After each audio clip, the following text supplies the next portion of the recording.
So actually, you don't remember me. We met in Serbia Yes. when I was ambassador there. Yes. Very nice to see you. I think the one next to him might be the one. Okay. What are you up to? I'm working with the McCain Institute. Oh, okay. So I'm the senior director.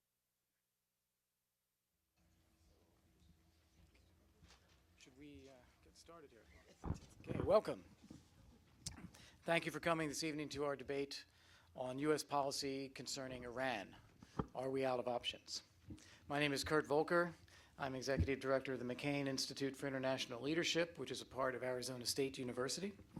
And it is based here in Washington, D.C., with a strong footprint in Tempe, Arizona as well. Our mission at the McCain Institute is to promote character-driven leadership at home and around the world, to contribute to humanitarian action, and to contribute to better designs for better decision-making in national and international policy. And you can find us at www.mccaininstitute.org. Tonight's debate is the next in a series of structured, timed foreign policy debates around the most pressing foreign policy challenges facing our nation. Our goal was to help shape better decisions in foreign and national security policy. Prior debates have focused on Syria and Afghanistan, and our next debate, in partnership with Intelligence Squared, will be about the U.S. defense budget. Will the cuts be seen as a gift to our enemies? That will take place on June 19th. We intend to continue our debate series in the fall as well, so if you're enjoying these, please sign up on our email list, and we'll be sure to get you invitations as those are scheduled. The purpose of these debates is to illuminate the issues and express different points of view, but to take out the partisanship and really get to the heart of the issues in question. We aim to have a scrupulous examination of America's national interests and America's role in the world, and I think you'll see that reflected in the structure of tonight's debate. Again, tonight's debate is focused on Iran. What if all of our diplomatic efforts and sanctions fail? Successive U.S. administrations, including President Obama's administration, have said that the use of military force remains an option if those other measures fail. As the clock winds down, are we now out of other options? On the other hand, would military force succeed in stopping Iran, and what would be the consequences of military force? We have four distinguished panelists tonight to address different perspectives surrounding these questions. We hope that their debate helps illuminate these issues for you and illuminate the choices facing our nation. It's a structured and timed debate. Each side will have 6 minutes to present an initial view, 3 minutes to respond to each side. Moderator will then present questions, equal amount of time for each side to respond. There will be an opportunity for the audience to ask questions as well, so be thinking about that. But please, if you do choose to ask a question, keep it brief, to the point, and do make it a question. Tonight's event is open to the press, and we are live streaming. We're also connected to Arizona University Television, going live there. We have a number of guests who are from Iran or connected to Iran, so thank you for coming, and you're very welcome to this debate. Please put your cell phones on silent. Don't turn them off, because you're going to want to use them for tweeting. And the hashtag is #MIDebateIran. Please feel free to use that throughout the debate. If you post a question in the Twitter process as well, we will try to pull something out of that. We'll also be giving students in Arizona an opportunity to ask a question during the course of the debate as well. Let me now introduce our moderator for the debate, the editor of Foreign Policy magazine, Ms. Susan Glasser. Thank you.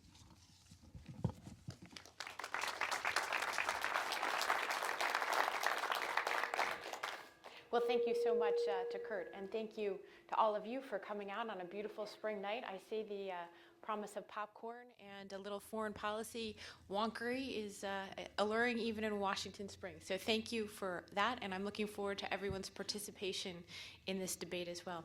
As Kurt mentioned, this is a structured debate, so we're going to try to stick very closely to the time frame, and I think we'll see a real back and forth in a way that should be illuminating to everybody. We won't ask you to vote, but I certainly will be interested to hear if anyone comes out with their mind changed at the end of this conversation.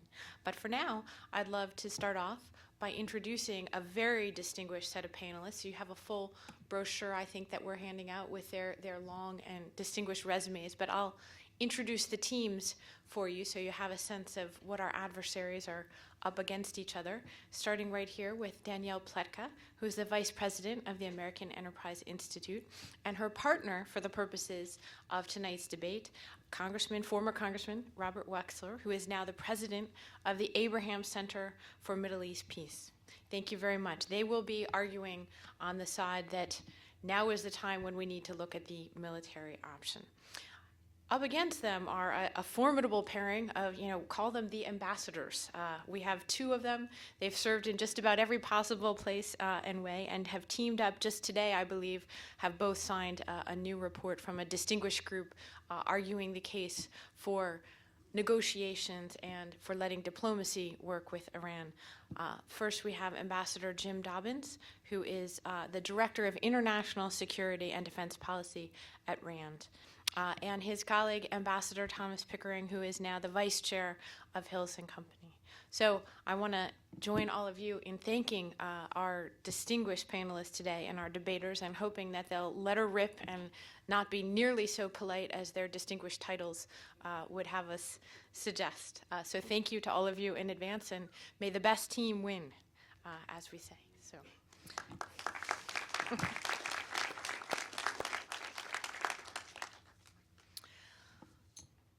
So, a quick recap on the rules. We are going to try to get to as many of your questions as possible. So in order to do that, we're going to stick close to our time frame. Each team will have 6 minutes to begin in the order that they choose. They can each take as much time out of their 6 minutes as they like. Then it'll come back and they'll each have a 3-minute rebuttal, and then we'll go to various rounds of questions. And I must say just a couple of introductory words on behalf of not only myself but perhaps the audience as well.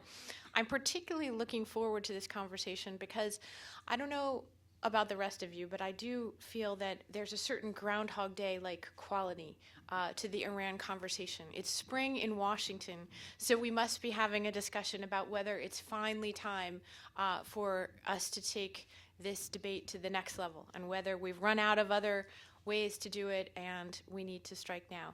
President Obama, as I'm sure everyone here is familiar with, has said that in essence we're 1 year away from that moment. Others believe the time frame is sooner, and that as Prime Minister of Israel, Benjamin Netanyahu, has said, the red lines are approaching ever closer. And I think the circularity of the debate, and believe me, if you go back and do a search, you can find this very same conversation occurring down to the 1 year time frame before all the events will play out every spring since at least 2004. So this might really be the year, and if that's the case, then this debate might really be the one that shapes all of our thinking on what should happen next and how the Washington policy conversation should go. So with no further ado, the lots have been drawn, and the first team to kick off is the team of Pletka and Wexler, and so I will go right to them for their 6-minute opening. Thank you very much. Good. Thank you, Susan. I'm not going to waste a lot of time with pleasantries since I see that the timer hit instantaneously. You're exactly right. We have engaged in this discussion innumerable times in Washington, and now is the right time to have a discussion not about has time run out? Is there more time for negotiations? Is there more time that's available? Is now the time to end? It's a question about what happens when, if those negotiations fail. We've been looking at this challenge of a nuclear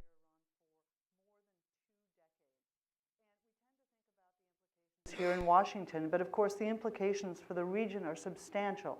It's not just about Israel and the threat to Israel, it's also about the entire Gulf. It's about Iraq. It's about the Levant. It's about the influence that Iran will have if indeed they succeed in fashioning a nuclear weapon and having a nuclear capability.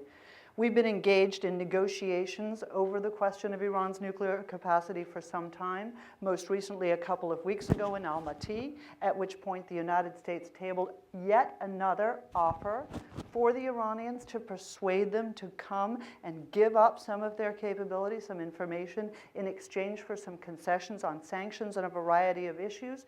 Those talks reportedly went nowhere. No future talks have been scheduled, though there are still technical conversations going on. You know, it's not often that you see someone like me sitting here with someone like former Congressman Wexler, a pretty staunch Democrat. I suspect we probably voted differently in November, on the same side of an issue. And if you wanted to push Ambassadors Pickering and Dobbins aside, I'm betting we could probably engage in a pretty lively debate, just the two of us, about whether we've given too much time to negotiations, whether time is running out, whether the president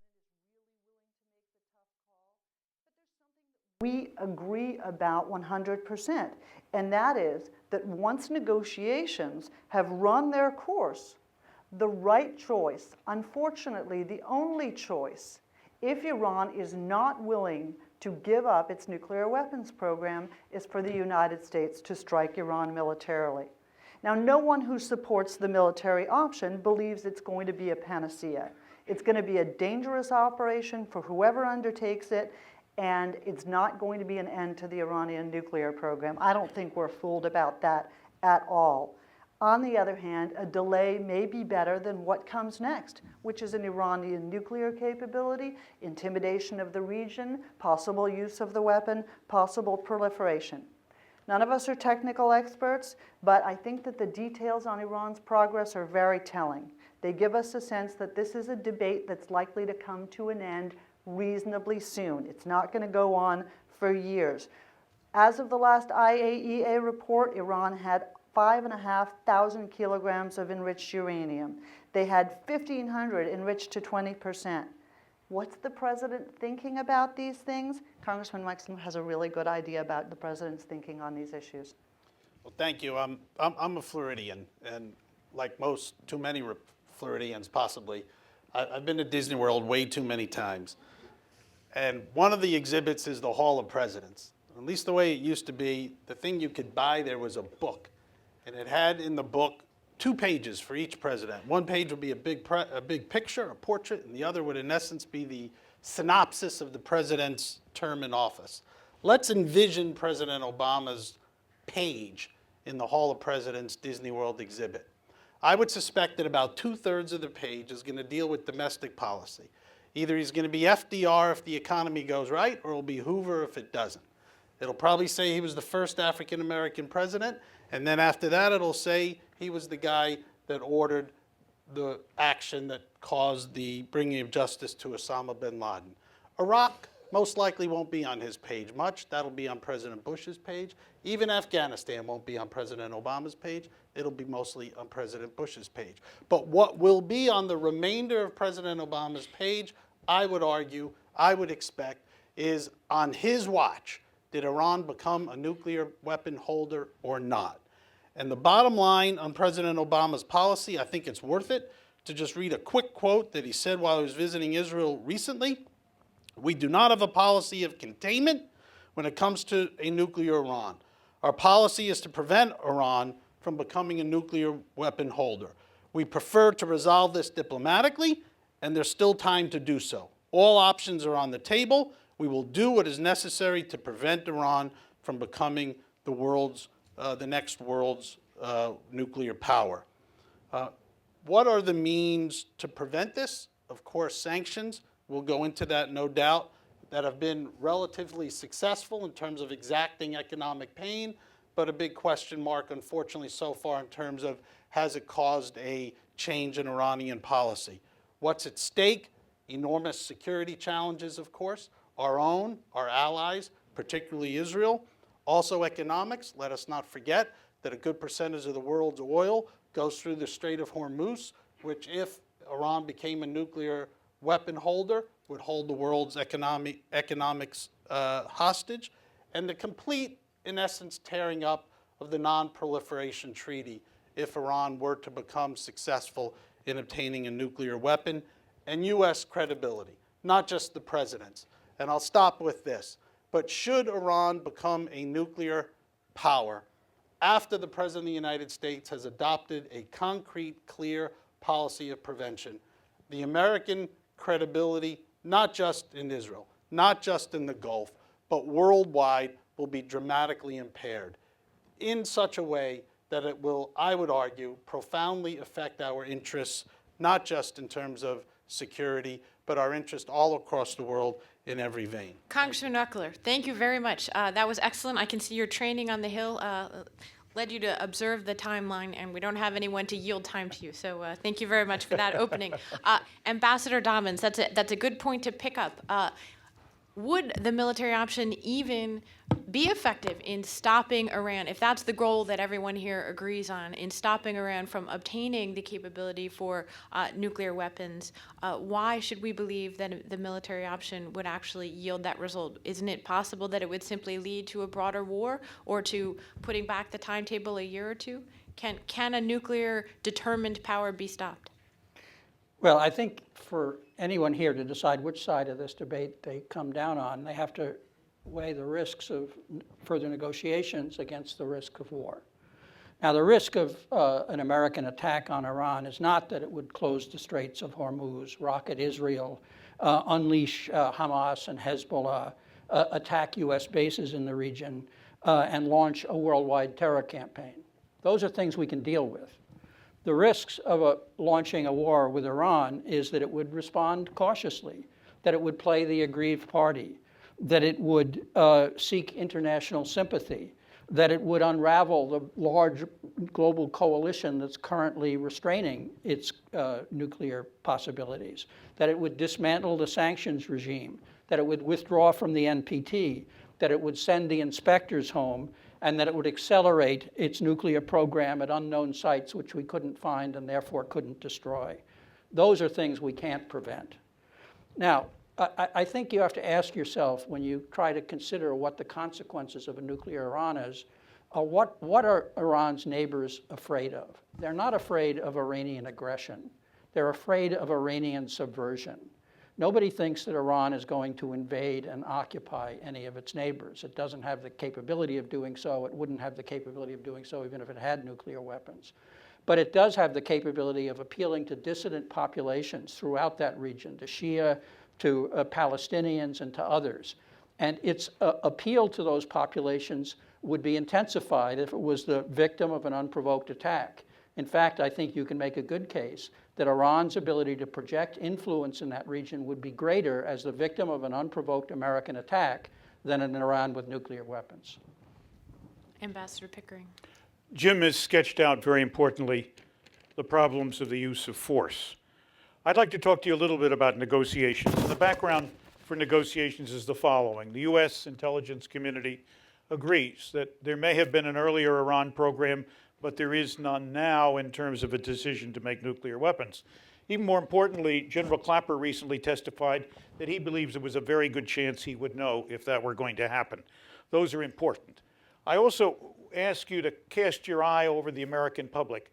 Are we ready yet for another third ground war in the Middle East? The negotiating scenarios are very interesting. My own sense is that I believe we're probably closer to a solution through negotiation than we have been before.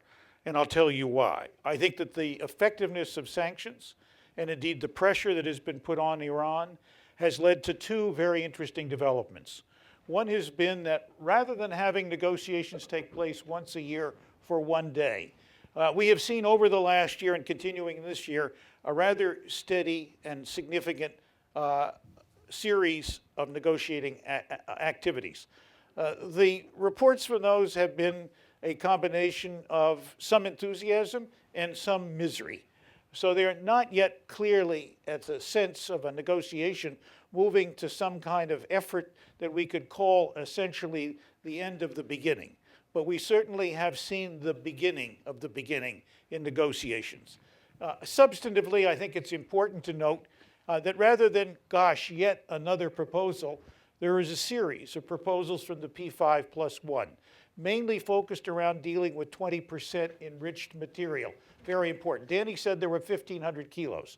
The Israeli red line happens to be 225 kilos, and the Iranians have scrupulously avoided making enough material in a form that could be re-enriched across that deadline, so I don't know where Danny got her information. The IAEA. The what? The IAEA. Well, the IAEA is reporting less than 200 kilos, so you have a different IAEA than I have. In any event, we Yes, I know think in I have the fact right that one. we know in fact that Prime Minister Netanyahu has called that a red line, and apparently the Iranians have heard that. I think it is significant that the remaining outstanding, most significant difference is over the degree to which the Iranians and the U.S. and its friends and allies can get together on the issue of sanctions relief. This is not an easy issue to deal with. There are some proposals on the table. Jim suggested this morning in a group that in fact brought out the introduction of this particular book, and I'll hold its right side up so you can see it, but it is in a sense an important primer for any of you interested in negotiations. And Jim's suggestion was that in any sanctions effort, we should go to the UN Security Council and get a temporary suspension of sanctions as our hold card against any Iranian malfeasance in negotiations. This would mean that it would take our veto to continue the sanctions beyond a suspension period, and it's very important. How can all of this end? Well, very clearly on the table there are 4 principles that are important. One, the Iranians constrain their program to a purely civil and indeed peaceful nuclear program. Secondly, the IAEA has inspection mechanisms of its own devising to assure, in fact, that we have the greatest possibility of knowing of any violations. Thirdly, we gradually release sanctions as they gradually comply with the restraints they have to accept on their program. And fourthly, we agree that they can continue enrichment within the bounds of a peaceful program and within the limits of a peaceful program. To me, that makes sense. To me, that points the way for the future. To me, it is an important point to exhaust negotiations before jumping into war. Interestingly enough, from everything I've heard here, all 4 of us seem to agree with that principle.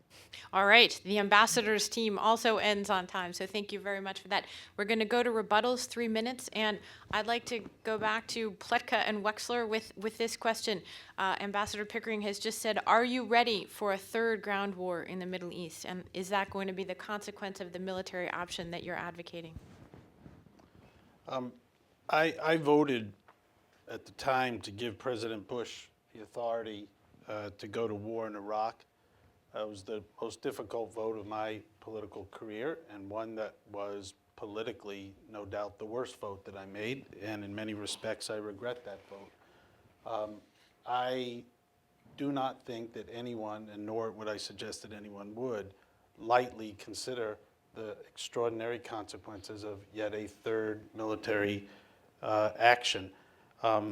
However, the question must presuppose all of the things that didn't happen before then, meaning that all the things that Ambassadors Dobbins and Ambassadors Pickering talked about didn't work.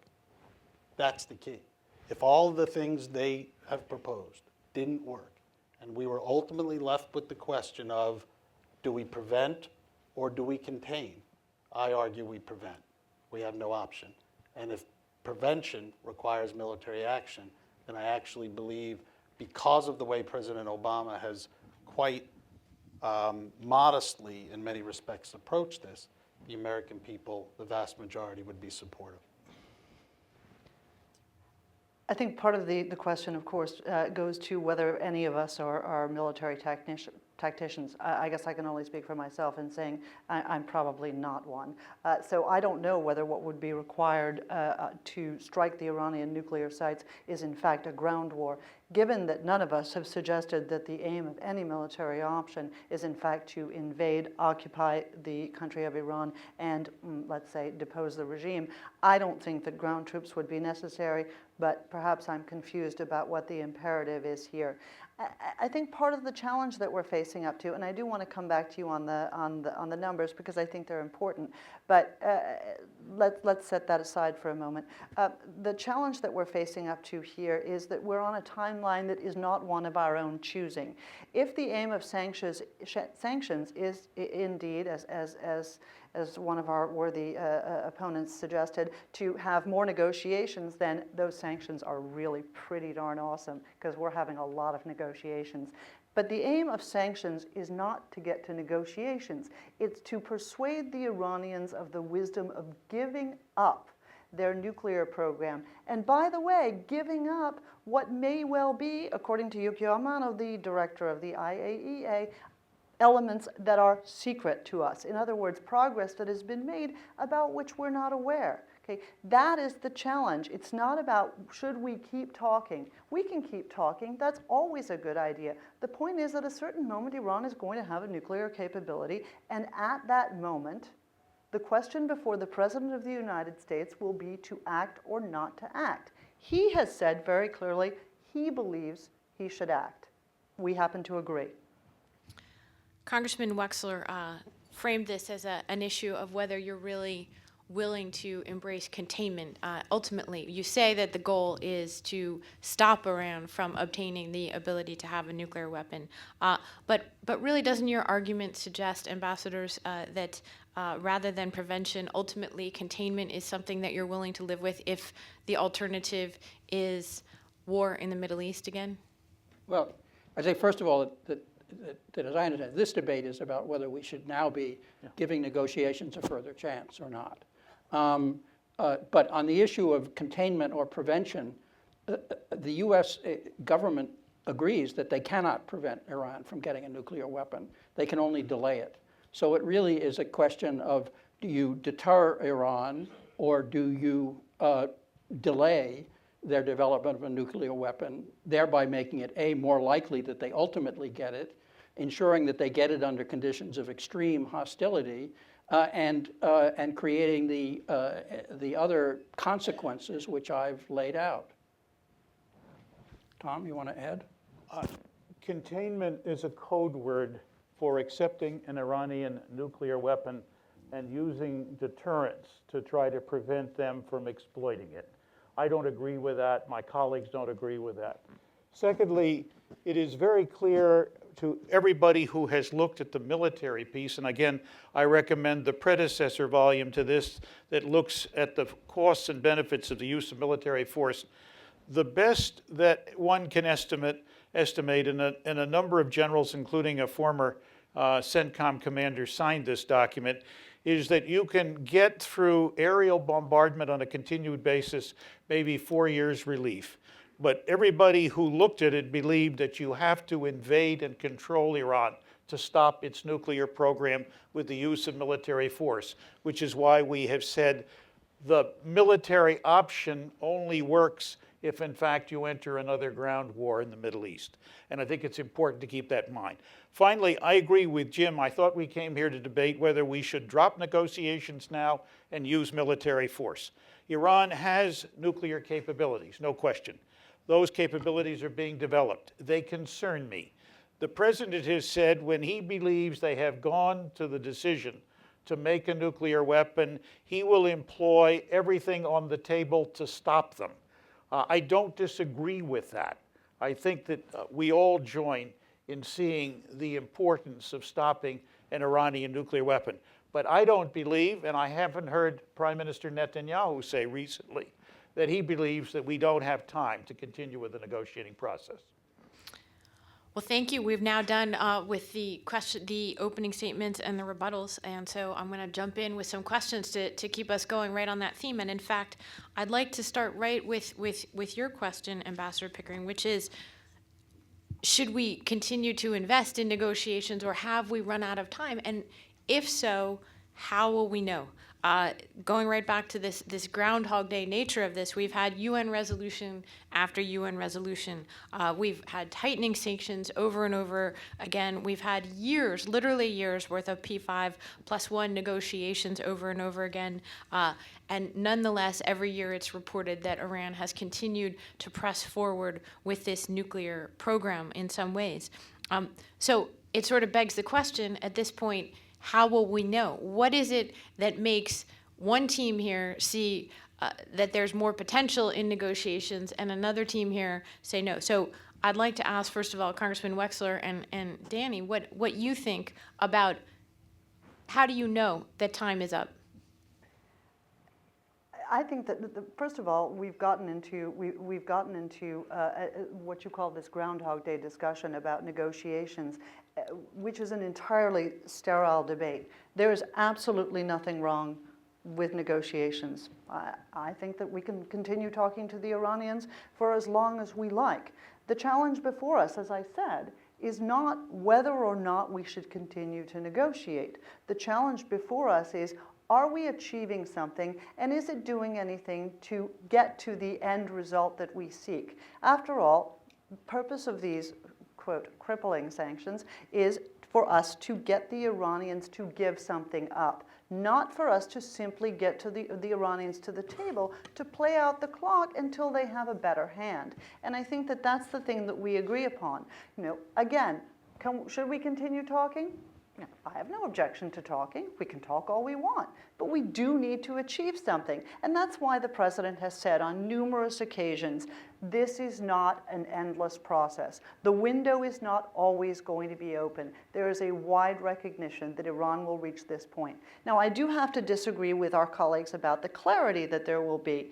General Clapper has suggested that he will know.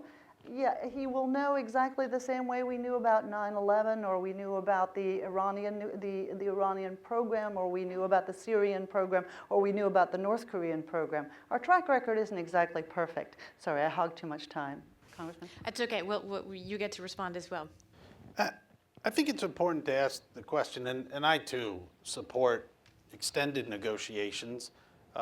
No one, I don't think, no serious person in Washington would suggest employing a military option without exhausting over and over and over again every other alternative.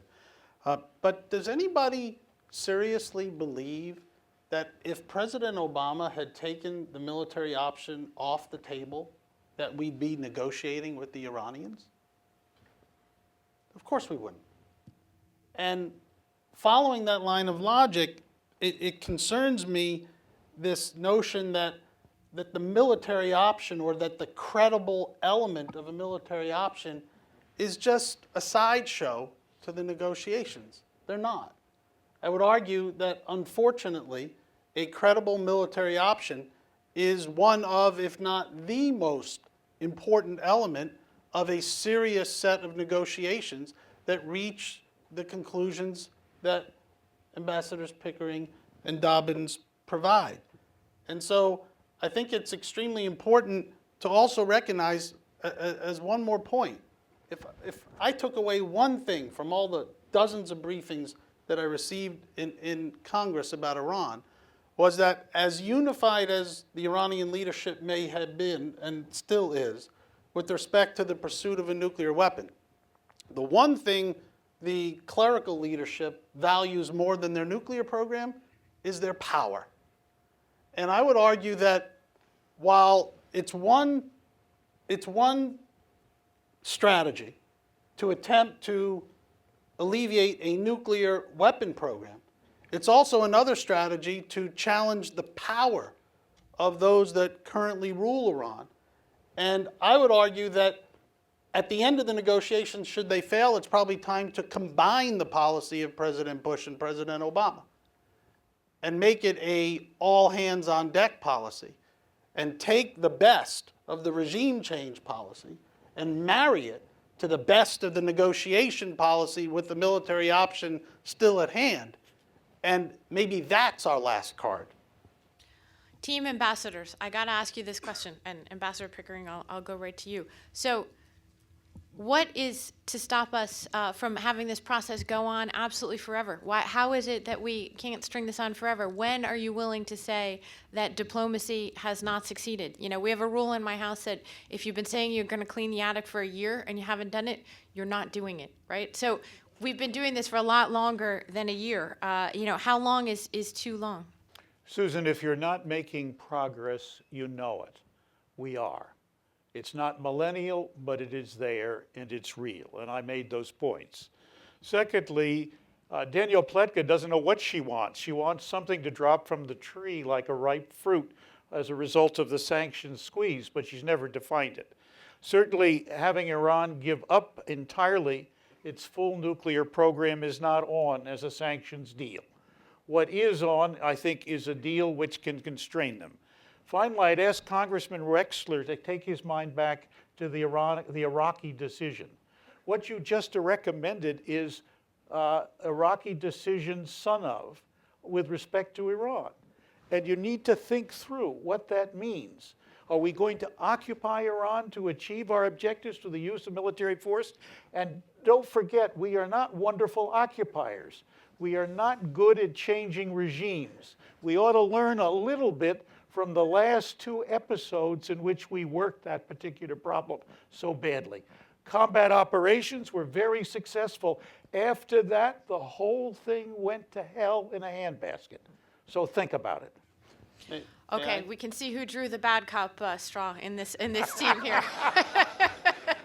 Okay, now I'm going to let you both respond. Daniel. Why don't gotta I give take- Jim a why- chance here. Why don't, Yeah. do you want to, Jim? Go ahead. I just say that, we're all operating without full knowledge of what's going on in these negotiations. My impression is that there is broad agreement about the end game, in which the Iranians constrain their enrichment program but don't give it up altogether, limit the amount of nuclear material that they have, and open up a much wider inspection regime, including sites that they haven't. And that the issue is largely one about sequencing. How quickly you lift sanctions for what kind of Iranian concessions. With the Iranians wanting the sanctions lifted when they say they'll do these things, and our side saying, no, you can have the sanctions lifted when you've actually done all these things. And so I think that we've gotten beyond broad principles to a real negotiation. Now, because none of us actually know, the sides have been rather circumspect, and that may be a good sign. People tend to become more circumspect when they actually have secrets to protect. But my impression is that we may be closer than we think, but nevertheless there are going to be controversial decisions that the American president would need to make, concessions that will be severely criticized, and moves that will require understanding and support on the part of the Congress that may not be entirely popular. All right, we're going to get a response round, and then we can go back another time. I just want to take a moment to admire Ambassador Dobbin's beautiful character. His optimism is inspiring to me. Thank you, Danielle. It really is. It reminds me a little bit about the conversation about the peace process. We all know what the nature of the agreement is going to be, and yet, darn it, those 2 folks, they just can't seem to get it together. Perhaps we'll be as successful in our negotiations with Iran. Let me turn to the question of the ripe fruit that Ambassador Pickering alluded to. That was Karl Marx. I'm sorry, Danny. That's okay. I expected no less from you. I don't think any of us fool ourselves into thinking that the Iranians are going to sort of have a road to Damascus-like conversion and decide that this is a really dreadful idea. What were we thinking? Because after all, I think that what they're thinking is perfectly rational. The truth is that if they look at the region and they see what's happened, they can say to themselves, look at Libya. Gaddafi gave up his nuclear capability or his nuclear plans, and where is he now? Oh yeah, he's dead. Look at North Korea. They're still hopping along very nicely. It looks like the United States is thinking twice. I think that that's a perfectly rational calculation. They may also be looking at Pakistan and think to themselves, they'll accept it when they have to. And I think that the Iranians are, contrary to the suggestions of some, very rational actors. So the question is really, yes, what are they willing to give up? And here I think that, again, our opponents' faith in humanity is so much more deep than mine. Their faith in the Iranians, the notion that Iran could have a limited enrichment program, a program, by the way, that is intended to be limited by their agreements under the Nuclear Non-Proliferation Treaty and their safeguards agreements, but has not been limited, a program about which there have been repeated revelations of violations of those agreements, but nonetheless that we could again trust them, perhaps just with a few more observers, because after all, then they won't want to keep secrets from us, because what they're looking for, after all, isn't really regional domination. It isn't that trump card. What they're really looking for is just that feeling of security that they have. Really? Is that what they're looking for? Perhaps. Again, I think we just have different reads of the Iranian character. Congressman Wexler, you had something to answer as well on what Son an of attack Iraq, might I look like. believe was. Ambassador Pickering asked, I think, both a valid and important, and for me, haunting question. And that is, have we learned any lessons from Iraq? And does my position or others doom us to repeat some of those mistakes? That's a fair question. And I would argue that in actuality, the policy that President Obama has put in place from his first inaugural address, actually before that, from his debates with then Senator Clinton and Senator McCain, he adopted an entirely different approach, whether you think it's right or wrong, versus the approach that President Bush took with respect to Iraq. In fact, I can't imagine almost a more diametrically opposed approach than the manner in which both President Obama and the United States have maneuvered and stated our policy relative to Iraq too. So I do not think respectfully that the analogy ultimately works.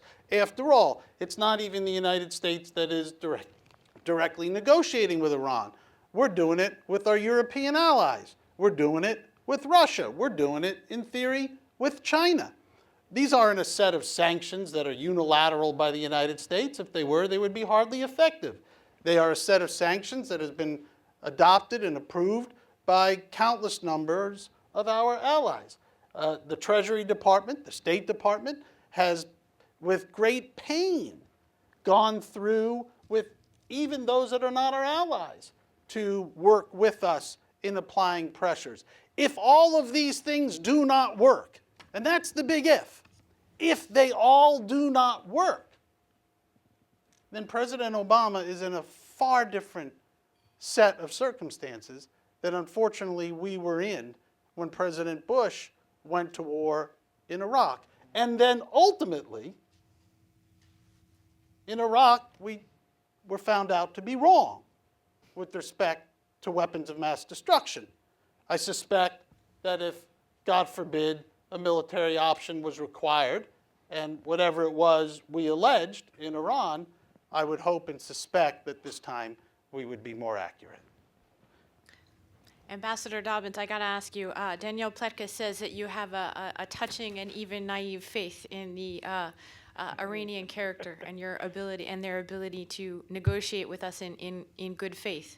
Is that the case? Well, I'd say a couple of things. I'd say, first of all, there's no doubt that the reason we instinctively believe that the Iranians are going for a bomb is because it's exactly what we would do if we were in their position.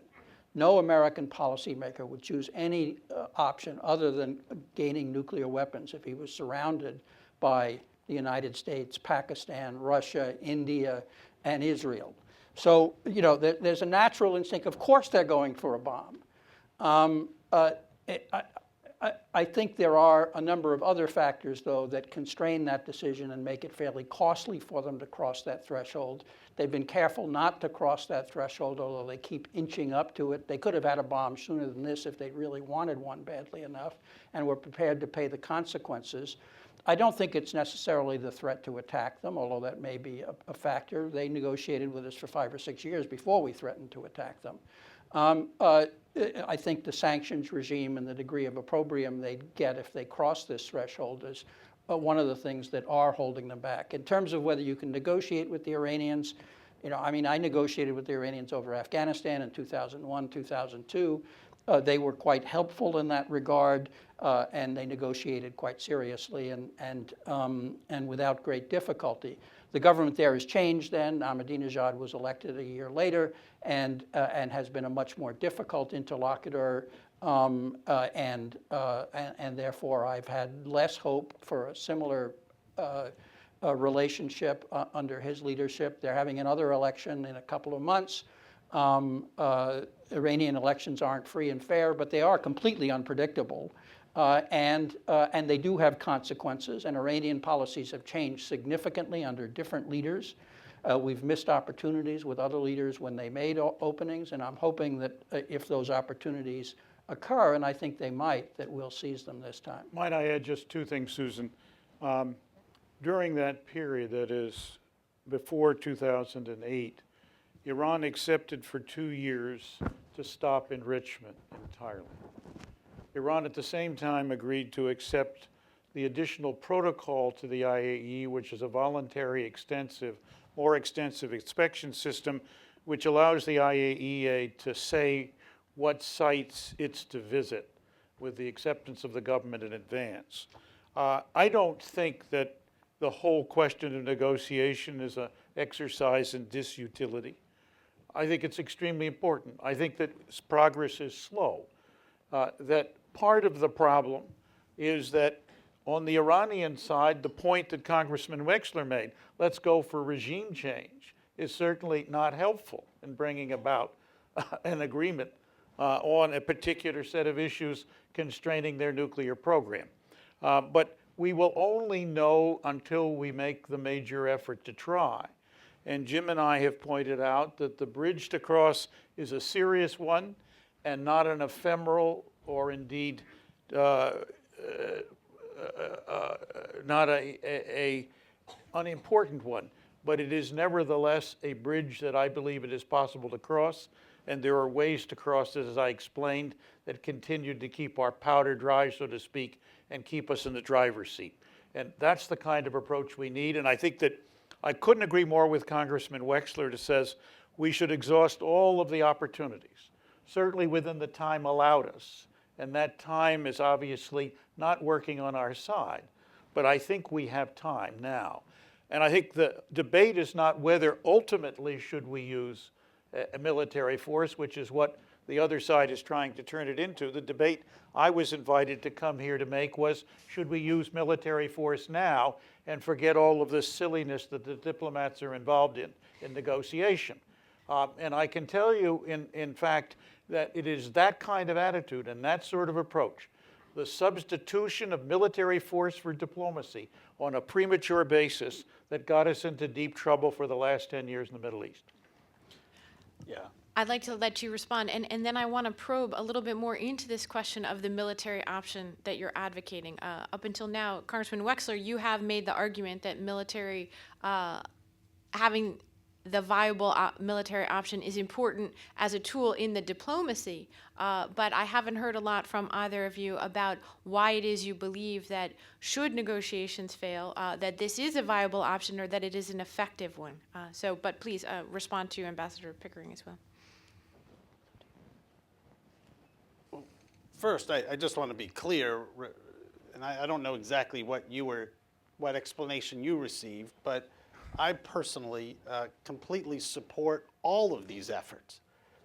They are legitimate, they are credible, and it's exactly what the United States must do in order to prevent Iran from becoming a nuclear weapon holder. What I thought was a part of the debate, and certainly must be because it's the essential question ultimately, and more importantly, when the President of the United States announces his policy of prevention, he's a smart man. He understands that by choosing prevention versus containment, he's saying that if at some point in time prevention is no longer possible by negotiation, then I must use other means. And those means might include military means. And that to me is quite self-evident. But I would go back, if I could, using Ambassador Pickering's, I think, very worthy tactic of saying, what have we learned from various experiences? And I would ask, it seems to me that maybe the only time in which Iran has in fact altered its behavior was in 2003. And if I understand the history correctly, the primary action that occurred in 2003 was the fact that there were 200,000 plus American troops in Iraq, and Iran, correctly or incorrectly, calculated that they might be next. Now, I'm not suggesting we put 200,000 plus American troops for this purpose, but what lessons should we draw from that? That a credible military threat is not relevant to the success of negotiations?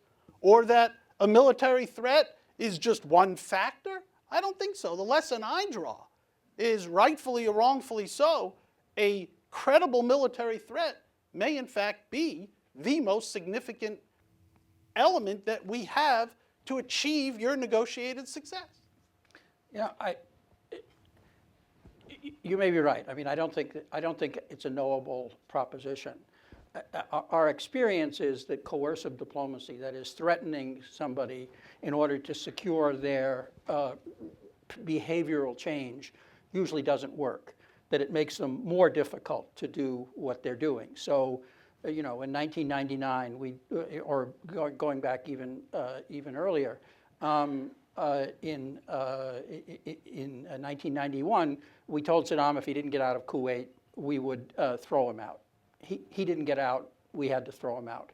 In 1999, we told Milosevic if he didn't get out of Kosovo, we'd bomb him out. He didn't get out, and we had to bomb him out. In 2001, we told the Taliban that if they didn't hand over bin Laden, we'd invade and overthrow their government. They didn't give us bin Laden. We invaded and overthrew their government. In 2003, we again told Saddam that if he couldn't convince us he didn't have WMD, we'd invade and overthrow his government. He didn't come clean that he didn't have WMD. He continued to pretend he did, and we invaded and overthrew his government. So on every single occasion, the threat didn't work. Well, respectfully though, Libya is I'd like to get example. Danielle in. Okay. Well, I mean, Libya is another good example. I'm not if quite you sure want what you another one. want. I'm not quite sure what you would have preferred that we did with I'm not the saying, Taliban. I'm on a limited argument whether the threat is likely to bring about the desired impact. And I'm saying I don't know, but our experience is that threats tend to get people's back up. And usually the threat of war doesn't lead to peace, it leads to war. Could I make just one small point here? No. Danielle. But I will. I thought it was our side's turn for the 6 minutes. Let me just address this. So we don't question. get equal time. No, you. You get more Give it than to him. equal time. No, Absolutely. please give it. Give no, it to we're him. not on the 6 minutes anymore. So actually, Okay, well, we- somebody should no, tell us no, but that, then please. we're off to 6 minutes. Go ahead. Go ahead. No, all I wanted to make was a small point. I agree with Jim on threats. On the other hand, as an American diplomat, I would never want to negotiate without a first-class military force in this country or without the world's best economy. And I believe that in some ways, that makes a considerable difference in our ability to negotiate successfully. Sure. And I note the success of our negotiations with North Korea, or perhaps not, the success of our negotiations with Iran so far. I would point out that sometimes there aren't really good answers. But the notion, this construct, this straw man that you've created, that somehow, had we negotiated with Milosevic, let's say, without the prospect. That's not my suggestion. Well, but again, it sort of is, because we're in the real world. There is an option. It either happens or it doesn't happen. So do you want to sit down and negotiate with him, and then at what point should we have stopped negotiating with him? Because that's the fix that we're in. I'm just arguing that in some cases, neither negotiating or threatening work. I mean, there are cases where neither works. I think that what Ambassador Pickering said is actually apropos. I would go a little further, and I think that's maybe one of the distinctions between us. It's not the question of having that military, it's the credible threat of using that military that gives your negotiations a little bit of urgency. And that is the question before us. Ambassador Pickering has written, I wrote down the quote before I came because I thought it was important what he said. Quote, a war with Iran would be madness and catastrophic for U.S. interests. I think that's a pretty clear statement that a war with Iran would be madness. We don't believe that. And I think that, again, the important thing here to underscore is that no one is excited about a military option with Iran. I'm sure least of all the Iranians, but frankly, even I think I can speak for you, Robert, here. I don't think we're very excited about this idea either. First of all, you're exactly right. If we end up in a situation where, God forbid, we end up having troops on the ground, we're not very good at that. But there's another element here that doesn't get discussed, and that is that a military strike, if it buys us the 4 years that you estimate, I'll give you 2. If it buys us the 2 years we estimate, if we have a decent strategy to cope afterwards with an aftermath and to figure out what should be done and to help to mitigate any option for the Iranians to move back to a nuclear weapons program, we will be in a better place than if the Iranians, in fact, are at the point of possession of nuclear weapons. And I think Triumphs that's of the hope case over we would- reality don't pursue sound strategy. I'm sorry, I couldn't hear you. Triumphs of hope over reality don't produce sound strategy. Bingo, that's the That's problem what with the you're arguing. negotiations. Just to return to our format so that everybody is clear, Ambassador Pickering, I'm going to give a question to all of you that goes back to this question about the military options, and then we're going to turn to our audience for their I questions. thought we were And having a gonna debate, but that's okay. We're going to have 2 I'm minutes happy to each, comply. absolutely. So what I'd like to know is your view of the military option and why it is that you're sure that it would be such a disaster. And does that mean that you don't believe there is the need for a credible military threat as part of these negotiations? I don't say that I don't believe that a credible military threat is not useful, and I explain how and why I believe that. I think Jim has explained how active military threats at times have not produced the result that we would like, and I agree with that. Secondly, I agree we ought to exhaust diplomacy, and that's up to the line where the General Clapper piece begins to fit in, where his confidence, which I was amazed by, but I'm happy to accept, that he would know, in fact, if this was going to a nuclear weapon, is very important to have on the table, and it's something to consider. It's not something that I would lightly doubt because I respect the man, and I think he's a careful and a conservative person. Jim and I have both described what we see as the downsides of military activity. They are simple. One is we can achieve a small gain, but we don't know what we'll do after that except either more bombing or land occupation to stop the nuclear program in Iran if it turns to a weapon. Certainly, we are not yet ready to decide that some level of capability is the trigger for moving ahead. And I think we need to be careful about that. I think that the president's view on that, which has been expressed a number of times, which Congressman Wexler has expressed, is the right view. I wish I could tell you that we had some silver bullet, easy answer to a very difficult problem. And I don't think we do. I think it's very hard, and you've heard it from both sides, and I agree with that. But I do think, and I go back to the point, that I think we agree along here that the exhaustion of other remedies is extremely important before we turn to the military. Ambassador Damas, do you want to add anything to that? Well, I mean, no, I'm not, I think that pretty much says it. I think we're all agreed that we should exhaust diplomacy. I think Daniel at least believes it's exhausted. And Tired, at we're least. arguing that it's not. What you do when diplomacy is exhausted is, in a sense, another debate. I think Congressman Wexler talked about the page in the Disneyland book of presidents of President Obama. Disney World. Disney World. Disney Sorry, I World. got to keep. They're I'm very an older different. guy. They're very yeah. different. I visited Disneyland, and maybe what Obama's, if we went the new military route and set their program back, what that page might say is that he pushed the Iranian nuclear capability into President Hillary Clinton's term. So, one of the questions is, is there a realistic prevention option as opposed to a delay option? And if it's a delay option, what are the risks and costs that you entail with such a delay? And I think in my opening presentation, I suggested that. In terms of where I think we'll be a year from now, I debated Danielle on this almost 5 years ago. And I think you can schedule it right now. And Danielle and I and Congressman Wexler and Tom can come back next spring and debate as whether diplomacy is, still has a chance. I like it. The annual McCain Institute Groundhog Day Iran debate. Not a bad outcome. There'll still be a year, don't Exactly. worry. There's Okay, always so- another year. Team Pletka and Wexler, I do want to return to this question of the military option. You've made your case for why it's an element, you believe, of coercive diplomacy that's necessary. But putting that aside, if it's an option that needs to be exercised, why do you believe that it would be effective? I don't think that either of us believe that it's a silver bullet. I think you find a lot of consensus.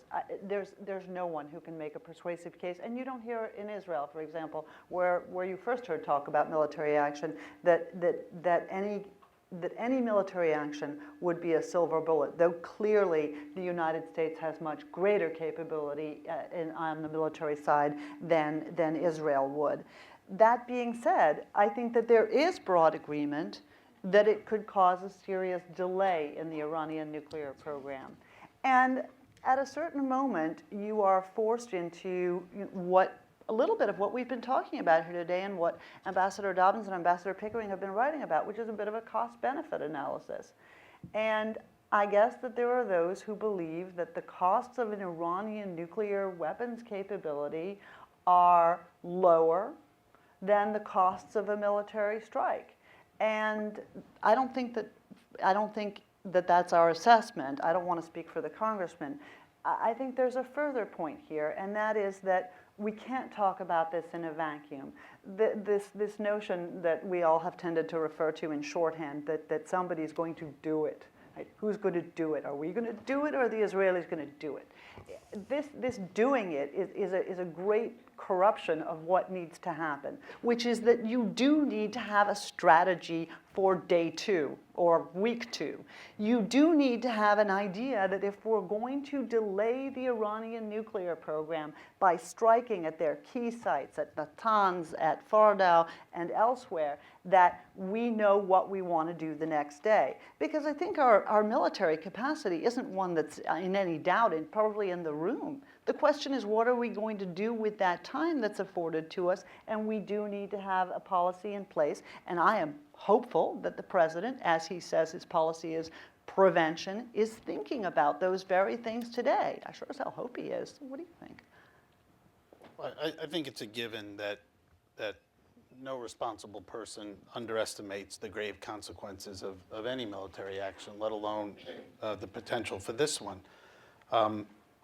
I'm not a military planner, and I wouldn't begin to be so presumptuous as to suggest how the Pentagon either has or should go about planning for such a contingency. However, President Obama did not reach a position of prevention cavalierly.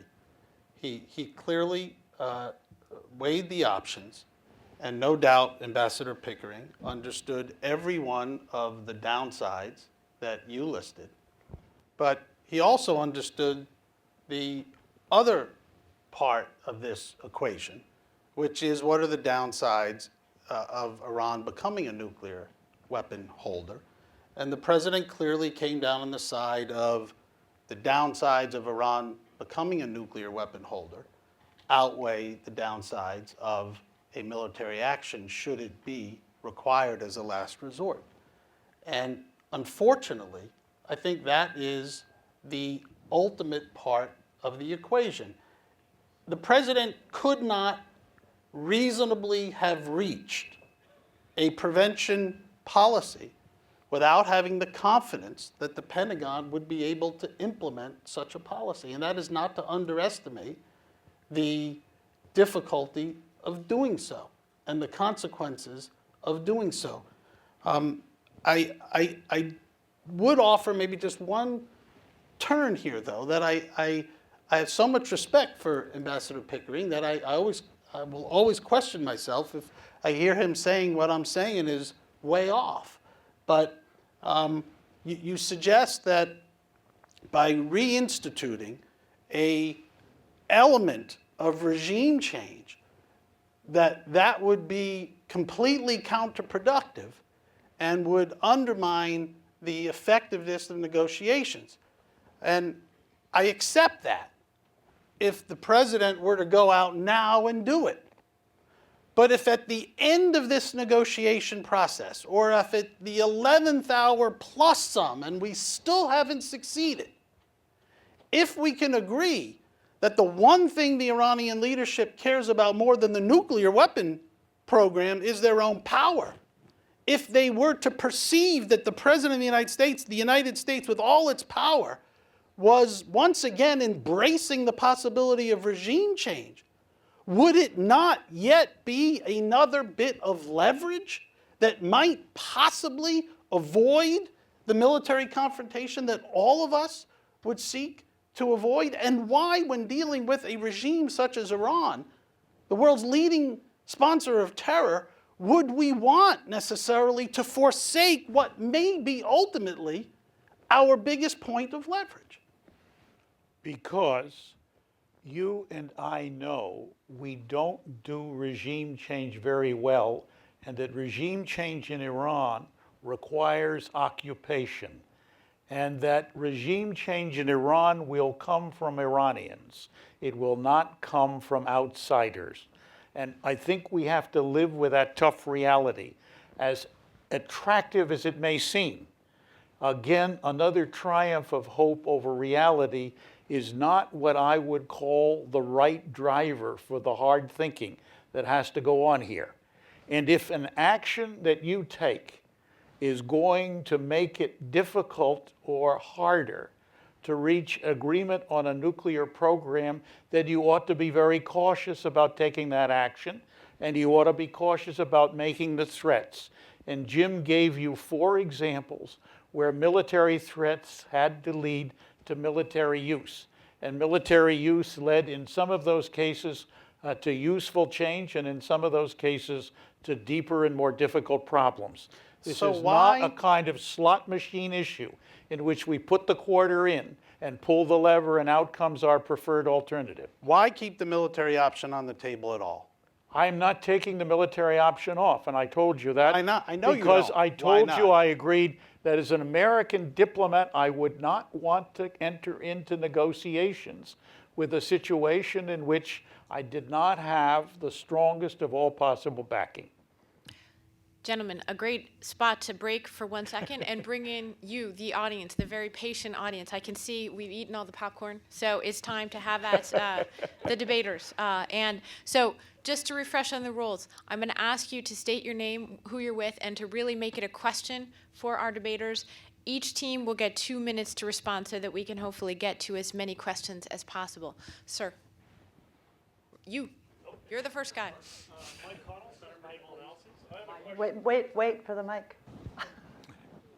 Sorry, we're doing the live streaming, so we want to make sure they can hear you. All right, Mike Connell, Center for Naval Analyses. I have a question. Both sides in the debate seem to downplay the issue of containment. They sort of implied that it wouldn't work. And I know we're not here to debate containment and Iran in a post-nuclear phase, but I'd like the commenters to speak more about containment. Why wouldn't containment work? What are the downsides of containment? Because North Korea went nuclear, the world didn't fall apart. Both sides have said that Iran's a fairly rational actor. So I'd like to hear more about that issue. Okay, thank you very much. I see Ambassador Pickering eager to start us off. We have 2 minutes again for each team. The problem of containment is the problem with premature capitulation to proliferation. It adds to the incentive of other people in the region to move in that direction. And the fundamental basis for our non-proliferation policy is the more people who have it, the greater the chance are for mistaken, accidental, and misjudgmental use. And I follow that logic, and I respect those statistics, and I think it's very important to do that. And it is clearly evident that when the Iranian issue became hot, Saudi Arabia, the UAE, and others, including Jordan, all began new peaceful nuclear energy power programs. So keep your eye on the ball. Could I add just one point? I think we're really using the wrong terminology. Containment has been the American policy toward Iran since 1979. It will be the American policy toward Iran as long as Iran tries to subvert and destabilize its neighbors. Containment would be the American policy toward Iran, whether it has nuclear weapons or not. The issue is deterrence versus preemption. Exactly. That's a better way of expressing this dilemma. Now, can Iran be deterred? The answer is it can almost certainly be deterred from using its nuclear weapons, particularly against other stronger nuclear states. But if it possessed those weapons, it might embolden it to use other instruments which would bedevil particularly Israel and to some degree us, and further expand its influence in the region. And that's really what along with the proliferation risk, that's really what is of concern to Israel, to its neighbors, and to the U.S. government. Yeah, just to point out, I said earlier that containment had become a special term of art, which meant deterring Iran after it gets a nuclear weapon. And I think the president is right in saying he's not in favor of that policy. I don't agree with it. I don't agree with the containment as the way to go.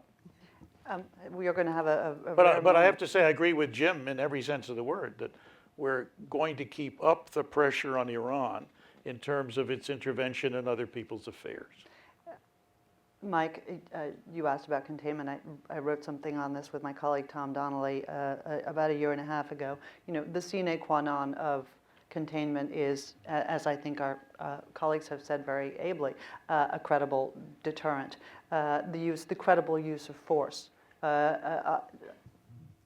in the event of the action that you seek to deter, that you seek to contain. What exactly is credible in what we would be doing? We would have gone through a process in which we, for years on end, said that it was unacceptable for Iran to have a nuclear weapon, and suddenly they would have one, and we would have done nothing. And of course, we have gone through years on end of looking at Iran through its proxies and directly kill American soldiers in Saudi Arabia, support terrorist groups, attack American citizens, murder American citizens, capture and hold hostage American citizens without actually ever doing anything credible that would contain the regime. So how would we in fact be a credible force for containment all of a sudden? It's not a realistic option in terms of our own power production and our own willingness. I think that's a big part of the challenge.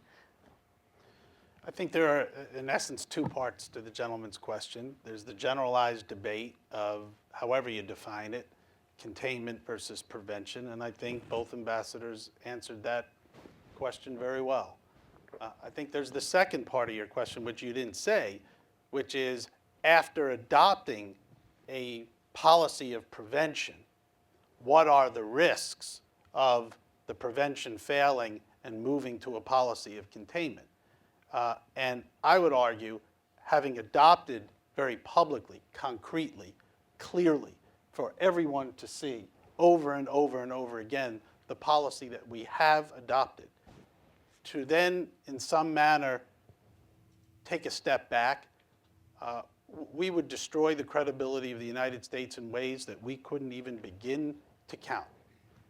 From strategic security issues, Danny mentioned the two-state solution, or at least the negotiations between the Israelis and the Palestinians. Kiss a Palestinian state goodbye. It'll never happen. I realize this is way beyond this debate, but you want to contain Iran?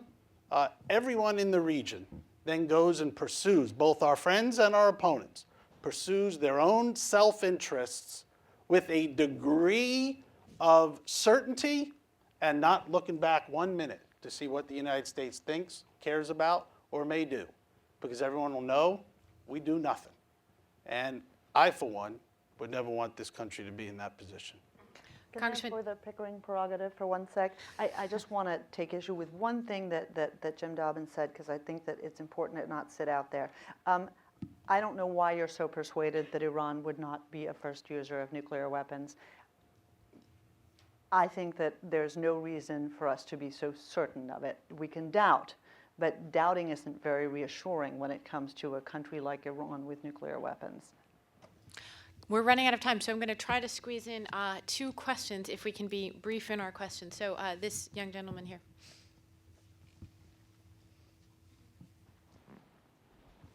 Thank you. The discussion this evening has been about a military option or... Can you tell us who you are and where you're from? My name is Connor Goddard. I'm a student at Northeastern University. The discussion has been about a military option or high-level diplomacy. I'd like to ask you about a third option, which would be supporting a democratic uprising in Iran. This option was articulated this morning in a Wall Street Journal article, or op-ed. I think this is a very important moment as Iran has elections coming up in June. And in the 2009 elections, we saw that there is a genuine thirst for democracy in the country. What should the U.S. be doing to support democracy in Iran? Are our current tools there, such as our virtual embassy or the Voice of America, is that effective enough? And if we get a truly democratic Iran that is truly representative of the Iranian people, will that be an ally of the United States? Thank you. Thank you very much. If I may, that would be so awesome. And yet, first of all, our commitment to democracy is one that I question after watching what's going on in Syria. I question a lot of things after watching what's going on in Syria. But I think what we've proven over some years now is that we don't have a great commitment to supporting a democratic uprising in Iran. We don't have great capacity to support a democratic commitment. Perhaps that rests on the commitment. I'm not sure. And of course, that would be the answer. But that is regime change, of course. That is getting rid of not just the people, but the system of the Islamic Republic. And the problem for us is, having gone so many years, the Iranian government has in place a system of repression which is extraordinarily sophisticated, extraordinarily brutal, and one that it would be very tough to contend with, even if we were to put our back into this effort, which we haven't. Yeah, I think it would be great if the Iranian regime were to change in fundamental ways and if democracy was to take hold in the country. I'm not sure it would solve our nuclear problem. The nuclear program started under the Shah. We came close to an interim agreement with the Iranians 2 years ago, and it was scuttled by opposition from the Green movement, who complained that they were making big concessions to the Americans. Polling shows that the nuclear program, conceived of as a civil program, because that's how the Iranian regime explains it to its own population, has strong support across the spectrum in Iran. So we would have a government that would be less threatening, wouldn't be supporting terrorism, wouldn't be threatening to wipe Israel off the map, would be trying to integrate in the international community. And those would all be good things, and maybe we'd be a little less concerned about their nuclear program if they weren't otherwise threatening. And maybe we could persuade them to abandon it. I'm not suggesting we wouldn't try. I'm just saying it's not necessarily a panacea. And I agree with Danielle that we have very little capacity to influence whether this occurs in Iran. I think it'll occur in some way at some point in the next generation, almost certainly. But when and how, I think, is not going to be decided in Washington. Did you want to add something? Just Ambassador? to add one more brief point, I said a while ago that regime change in Iran will come from Iran. I agree with Danielle that the system of repression is enormous, that we saw in the period after June 12th, 2009, when there were great hopes that both Mousavi and Ghalibaf, who led that movement, said to us, please don't help. It's not going to mean a difference for us that is positive. And I think it's something that we have to keep in mind on this particular issue. I said earlier, we don't do regime change very well, and I think that we have to be cautious about how and in what way we deal with it. But the lead ought to come from that direction. If you want an example of where things went differently, it was in the period when Serbia changed hands. But then it was very much the Serbs themselves, but with people from the region who knew, in fact, because they had involved themselves in changing the communist domination to how to do this and made that happen. I don't see that kind of effort possible or available. I would like to keep my eye open for it, but I think, again, it's more in the area of pious hope at the moment than it is any reality. The Serbs did get a little help from us. Yeah. I would respectfully differ just a bit. No doubt regime change must be homegrown. No doubt American opportunities are limited. But surely America has a role to play. And again, back to your first sort of theory or question, Ambassador Pickering, what lessons have we learned? If we could turn the clock back to the most recent Iranian election, I might be persuaded by your argument that we don't have many cards to play. If we were to inject ourselves, we are likely to undermine the very result we wish to seek. We did that, and it didn't work. And I'm not saying that from a critical point of view, but we now have that example. So I would hope that at a minimum, as we approach the next Iranian election, none of us know precisely what will happen, that if another opportunity were to present itself, that we would learn from that illustration and come to the conclusion that by simply standing relatively silent, the likelihood of affecting a result that I think we would all hope is highly unlikely, and that we would employ a different strategy next time that might equal a different result. Again, if you don't believe that it will come from inside and has to be supported from inside, if the insiders want our help and can use it, that's an entirely different position. But the insiders felt betrayed. I don't agree with you about what happened in 2009. I think the people of Iran felt a great sense of betrayal, that the United States was unwilling to stand with them against a brutal and repressive regime. And I think we've got all kinds of examples to learn from it. But I mean, we are all dreaming that if everything was simply splendid and we helped them out, it would all change. The two leaders of the movement made it very clear that they couldn't use our help. Those the same guys who criticized the regime for capitulating to us on the nuclear program, maybe they just weren't the right leaders. Well, maybe so, but you know, we are going to then start making leaders out of people. I think we actually believe in people. Yeah. I believe in people too, but I believe, in fact, that we don't make leaders very well. I think one thing I can say for sure, sorry, please go ahead. My only quick point is, at this point, we have an example of what happened in the last Iranian election. Let's try something different. We have Egypt as an example of a different American role. We have Bahrain as an example of a different American role. We've got Libya, we've got Tunisia, we've got now a half a dozen examples. I would hope all of them moving splendidly, except perhaps Yemen, where we're okay. Yeah, I would hope we could extract some lessons from those. So I guess that we'll be having our panelists continue debating outside on Pennsylvania Avenue for anyone who misses the show. I'm afraid to say that I'm told we're out of time, so we are going to go right to our final round, which is really to go back to each of our debaters tonight and to ask them one final question, which is to say, okay, we didn't manage to come to any kind of consensus here about what is that date when we're going to run out of time. That clearly is the biggest X factor, if you will. But let's just say we've reached that date, whatever day it is, whatever time it is, and we are now sure in some sure way that I'm not sure how we'll be sure, but we're sure that Iran is finally on the cusp of a nuclear weapons capacity. What should we do? What is your policy recommendation? And we'll give everyone a final chance to go around. Ambassadors, it's yours to... You mean we didn't get to go first before, but now we get to go first with a really crappy question? I think that's a fair point. You get, you know, I'm just following the moderator's orders. It's okay. Happy to go first. I want to know how we stand in this free debate thing.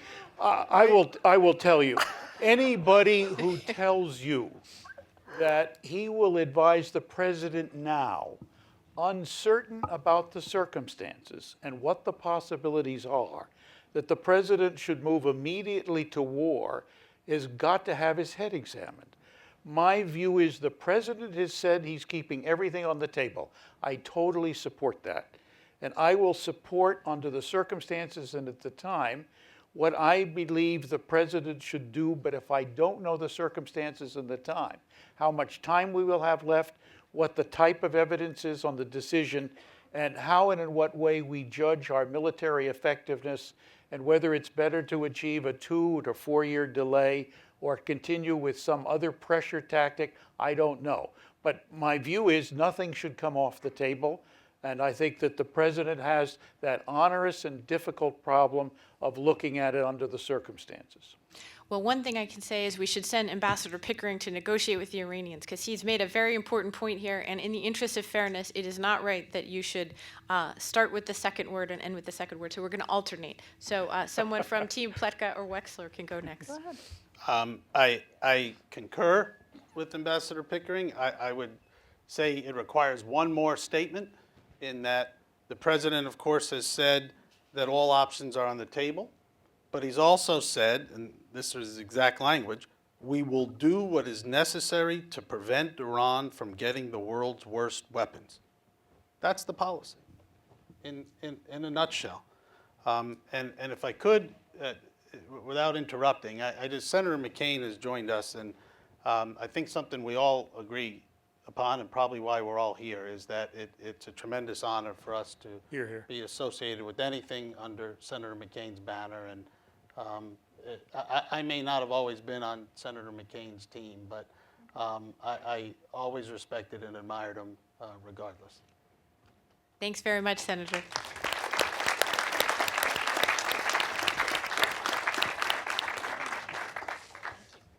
Thank you, Susan. You've done a good job with another rather unruly group here, and I thank my friends from many years, all four of you. And you know, this is the debates that we've been having. I think have been incredibly informative, but also I hope we can share this with the American people, because when I go back home, people ask me, "What are we going to do about Iran?"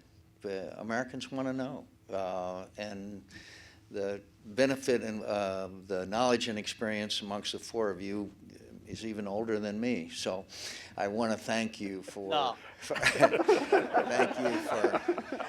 thank you for participating. It's a great honor to have people at the level of knowledge and experience and expertise that you have to joining here in this debate. And I know that those who not only here present but also view it through various media outlets are better informed, and that's what it's supposed to be all about. And I thank you all for being here. And Susan, thank you for the great job you did. Thank you.